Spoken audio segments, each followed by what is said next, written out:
We have an inspiring and insightful conversation to share today on the Brentwood Academy podcast. Leroy Hyter Jr. joins Christian Life Director Freddie Scott as they talk about the impact and the legacy of Frederick Douglass.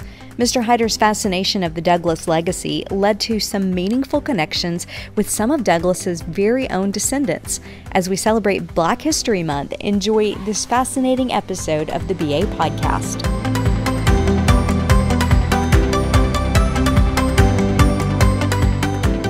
Thank you so much for being here, Leroy. My pleasure. We're so excited to be able to have this conversation about Black History Month It's and specifically Frederick Douglass. And so for our audience that may not know you or your connection to Frederick Douglass, tell us a little bit more about yourself and your connection to him.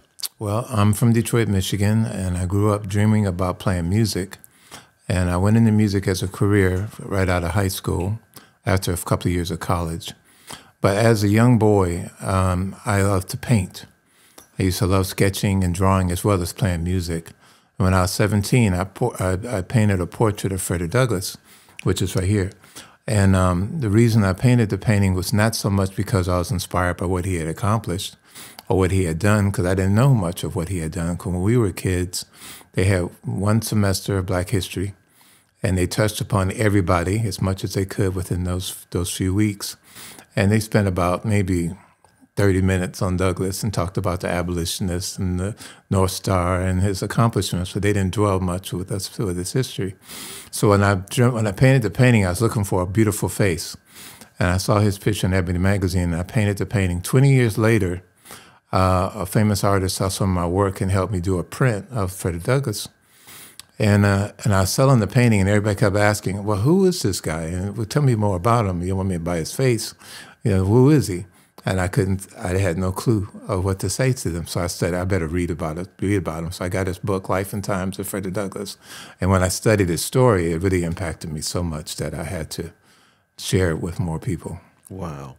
So something that started off as a school project turned into something that really impacted your life in a profound way. Very much so. And so when you think about what you've read and what you know so far about him from your research and what you've been able to uncover, tell us a little bit more. You mentioned his book. Our class actually reads his book in our African American history class, and they absolutely love his book to be able to read a firsthand account of what it was like to live during that time frame. So can you speak a little bit more about his upbringing and some of the challenges that he had to overcome during his childhood? Yeah, definitely. It speaks about the fact that when he was a little boy, when he was born, when he was living with his grandmother, Betsy, how it was like a totally different experience of what he was getting ready to go into when he turned 5. It's very much a home life, very much loved by his grandmother. But he had no clue of the reality of what he was getting ready to face when she walked into the Colonel Lloyd's plantation, and being faced with that for the first time, and being realized that he mentions that he found out that Betsy was property, and the home that he lived in was property, and even he was property, and he had no clue of that ahead of time, and being faced with that reality. And then having to live in the conditions that he had to live in when he became when he got at the plantation, it was no longer sleeping in a comfortable setting. It was even speaks of sleeping in a potato sack and trying to feed from the coals of the fire to stay warm, and not having shoes, not having having a shirt to wear, and fighting for food, and challenges of dealing with other kids and the oppression of, not the oppression, but the lack of fairness from Aunt Katie, who oversees the children, and just the suffering that he endured with that. And just being faced with that hopeless image and finding a way to overcome that was what inspired me about his life. Yeah, when you actually think about that, I don't think people realize, if you wake up one day and you realize that everything you thought you knew is wrong. You're born, here's your family unit, I'm loved, but then you find out, wait a minute, I'm a slave, you're a slave, I don't have rights, and in the world that you think is your playground is really your prison. Exactly. And And then in spite of that, to be able to have the perseverance to find this desire to escape and overcome. What did it take for him to be able to actually do that, to overcome the sleepless nights, the cold nights, the lack of food, the lack of clothing, and still? Well, he was blessed. God had blessed him with some opportunities that a lot of slaves did not have. One, he was given the opportunity to go to Baltimore to live with Hugh and Sophia Auld, which took him away from the harsh plantation life. And he was living in Baltimore as assistant to oversee the help with the raise, with help with their son Thomas, and to be their slave. And in that environment, she introduced him to reading, and the book that she began teaching him how to read was the Bible. So he was introduced to that at that time, and having that environment to grow up in, as opposed to being under a harsh taskmaster type environment, gave him a little bit of sense of confidence. And then getting knowledge from Hugh Auld, when Hugh Auld tells him that reading is the worst thing for a slave to ever do, because it'll spoil him as a slave. He'll be a horrible slave. He'll ruin him. He'll ruin his spirit. It'll destroy him he won't be a good slave. He won't be a prosperous slave. If you teach him how to read, gave him the key to realizing knowledge is the key to my freedom, which inspired him to continue with his reading when they discontinued it.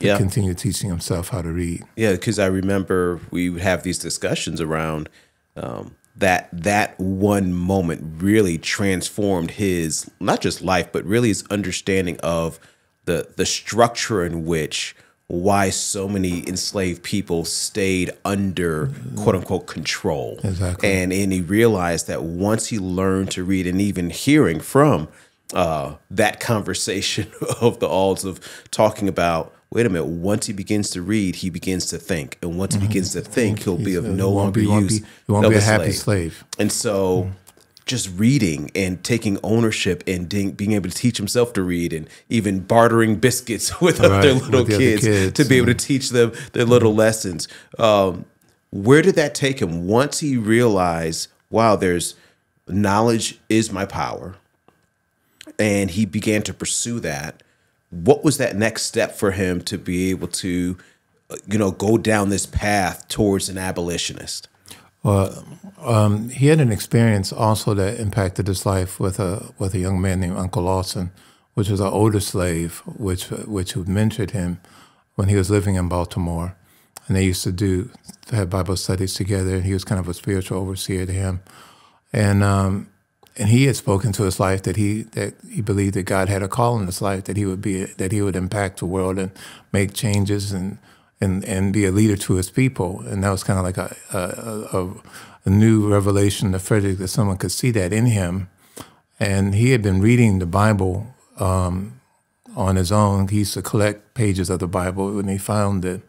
But he had read the stories of Moses. He had read the stories of Joseph and how they had been in prison and how the Jews had been enslaved and how God had set them free, which gave him another insight of it's possible that I could receive my freedom through that same process, through faith in God and through believing in a power higher than myself, making a doorway for me to achieve my freedom.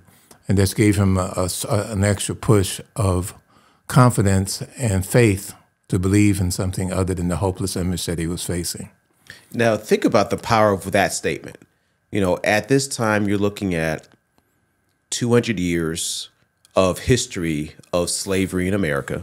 There is no proof that anyone could, in their lifetime, change it, end it, and accomplish the things. And now you hear a person speaking into his life, a call on his life, an opportunity for him to either acknowledge this opportunity of this vision and this prophetic word. Yeah. And is that more powerful than the history and the image of what I see day to day?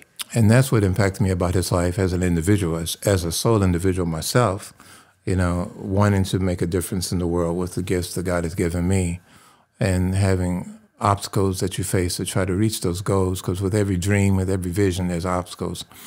and looking at his life in the hopeless image that he faced, one individual facing those facing that hopeless image, which was not just your typical hopelessness. This was the law of the land. It was like sketched in the law and the history of America that you're not allowed freedom.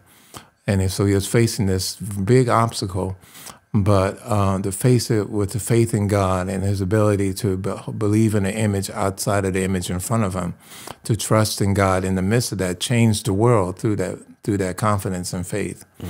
So which impacted me as an individual, saying, well, if he can face an obstacle that huge, the obstacles I have, which are nowhere near that magnitude, I can, as an individual, we all as individuals can impact the world when we exercise our faith in God's ability to help us achieve our goals and don't be moved by the images and obstacles that we face. So you talk about change the world, and sometimes people may say, well, that's a pretty big statement, but really he changed the world and even the fabric of what America is today. So let's talk a little bit about how that actually took place. So we know historically he became an abolitionist. So let's go into that work of what did that mean? How did he transition to start the work of ending slavery? And then how did that transform America as we know it? Yeah, well, for one, in 1841, he spoke in Nantucket at a Massachusetts Anti-Slavery Society meeting, which he had been introduced to from getting familiar with Liberator by William Lloyd Garrison. And when he spoke, they were so moved by his speaking and his oratorical ability and his presence and his voice and his powerful presence, that they wanted him to be a spokesperson for the Massachusetts Anti-Slavery Society, which set him on the course of traveling the country, speaking out against slavery as an actual slave, because most of the abolitionists were men who believed in the ending of slavery, but none of them had experienced slavery. And so you had an actual slave who could speak from a true experience and share intimately what that experience is like and why it has to end. And so that began his quest as an abolitionist, which led to him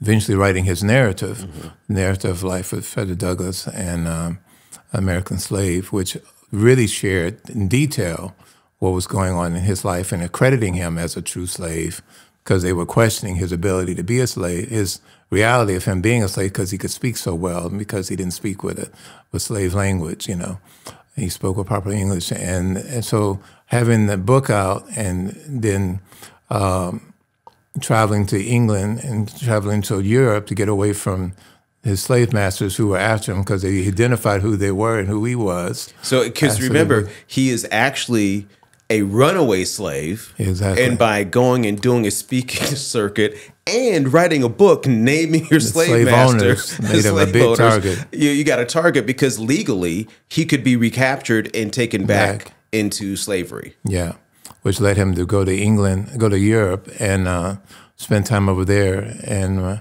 actually, I was in London. And I went to the library in London and found some microfilm of their newspaper articles of his stay there and his speaking at Parliament and being at Parliament and things along those lines. So but he met some supporters over there that bought his freedom from from Aaron Anthony's family, and bought his freedom, and so he was able to return back to America, and that's when he started the North Star, his newspaper, and which was another way of expanding the knowledge of what slavery was about and getting freedom for people.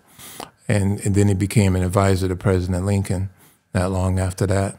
And during the time of the Civil War was instrumental in establishing the first black regiments to fight in the Civil War, and just being a voice of our people in an environment that needed to hear that side of it in a way that they could comprehend it.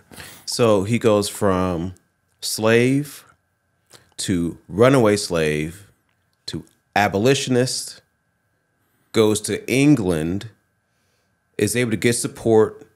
The support buys his freedom. He's able to come back to America now as a free man. Now as an abolitionist, turns into an advisor to the president during the Civil War to help get the first black regiment to help fight for the Union. Exactly. And now talk a little bit about those conversations with President Lincoln, because initially, at least what's been reported, is Lincoln wasn't necessarily in support of equality and abolitionists. He was really trying to focus on keep preserving the Union. Yeah. What did that conversation look like, and how did he influence the presidency and what ended up happening with African Americans? Lincoln was also a strong believer, and I believe, if I remember correctly, in colonization of sending the African Americans to a separate land or a separate island, either Haiti, Canada, or Liberia, where they had their own. Yeah, and Frederick was against that, and so they had met. I think they met like 3 to 4 times, 3 times, and each time he advised them of his position on a lot of these things. And one was getting blacks to fight in the military during the Civil War. Lincoln wasn't too crazy about that idea starting out either. And then but I think it doesn't go into, I don't have information in detail of what he advised them on outside of advising them, helping with to come to the decision to do the Emancipation Proclamation and getting the blacks to fight, getting the African Americans to fight in the Civil War. And I think it was a period of time where he wanted to find out what would happen with African Americans if the war was lost and how to handle that. Yeah. You know, and so that's all the information I personally had. Well, but it's a really important point, though. So think about this. For a couple hundred years, you have a population that has been slaves. We're talking about ending it. You know, this is wrong. Some people, abolitionists, are in favor of, hey, you know what, this is wrong. Talking with President Lincoln goes through this process of, okay, let's end slavery, but what do we do with the freed slaves? Exactly. And I think a lot of people misunderstand, because sometimes you'll even hear people talk about, if you go back to Africa, you'll hear statements like that when you hear people like Frederick Douglass, who loved America. You know, this Black history really is American history. Here's a person that was a slave, and if given the opportunity, I can leave and go back to Africa. I can leave and go to Haiti. I can leave and go to Canada. I can leave and go anywhere. Yeah. And the government will pay for it. Yeah. They actually had a fund to be able to pay freed people. If you wanted to leave, they would pay you to leave. And Douglass and many others said, no, exactly. We don't want to leave. We believe in what this nation stands for, and we want to fight for the opportunity to experience the equality that the Founding Fathers created with this Constitution and Bill of Rights and Declaration of Independence. Yeah. He was a strong supporter of using the Constitution to fight for freedom, but many of some of the other African American abolitionists were not so supportive of that. I don't even think Garrison wasn't so much supportive of the Constitution being used to support, but he wanted to work within the confines of the Constitution to support to use the rights of what's established already in the Constitution for our freedom, and to add to that Constitution. Yeah.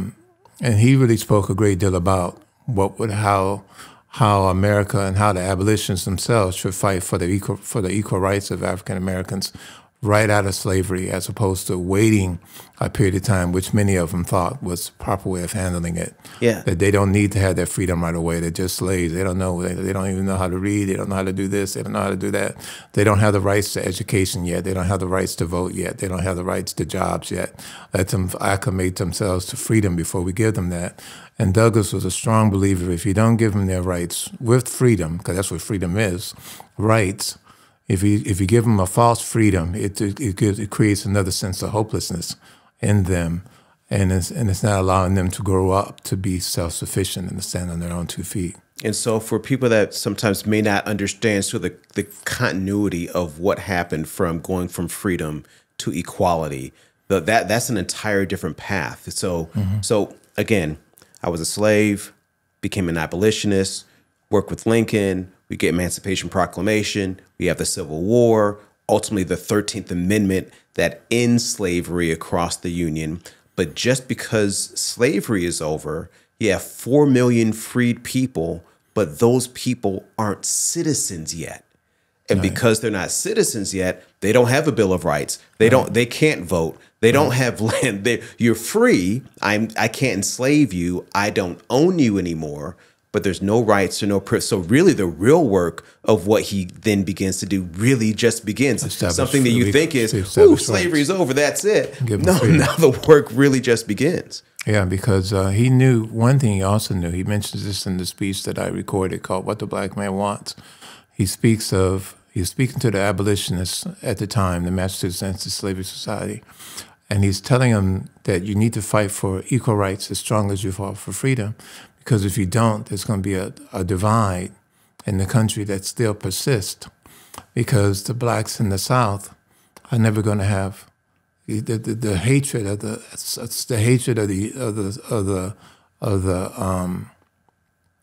Southerners. It's not going to leave just because the war ended. And so there's not going to be any justice down there for for the free slaves. If they don't have the right to vote, if they don't have the right to involve themselves in the government activities in that area, it's going to be, the Civil War is really not ending. It's just being it's being presented in a different form, because slavery is still going to persist down there in a different format, because the voice of the African American is being silenced because they can't participate in the enfranchisement of that land. Which is very prophetic, because again, you said that was 1865. 1865. 1865, he makes the statement about the need for equality, not just freedom, and what would happen down south if they don't have equality. And then when you fast forward 100 years, exactly, the March on Washington, Dr. King, I Have a Dream speech, he was exactly right. Why were we still, quote unquote, fighting for civil rights in the South with Jim Crow laws and all those things, had we done what he recommended that we do, which actually started during Reconstruction. There was a period of time before Jim Crow, before that took place, because they actually had how many blacks were in Congress? They had 1,500 elected officials. Yeah. During that time, black elected officials, right after the Civil War. Yeah, so they was working the process of giving but then the South just took away those rights. That's a whole other story. A whole other story. Yeah. So, what would you say to people that that may not have really understood the work that Frederick has done and the lessons that we can learn and apply to ourselves today? Because obviously, there's stories of resilience, stories of looking to the future and what God has for your life in spite of what may have happened in your past, there's so many lessons. What would you say would be one of the most important things for people to take away from his life and legacy? One is to have a voice to speak out for truth, and don't settle. He could have taken a lot of different positions with the life that he was dealt. And a lot of times we're dealt obstacles and very hard things in our life, and we can either succumb to it, or we can try to change it or fight against it and make a difference, and by fighting against it and having a truth to stand on and a vision to stand on to face the obstacles that we're dealt with.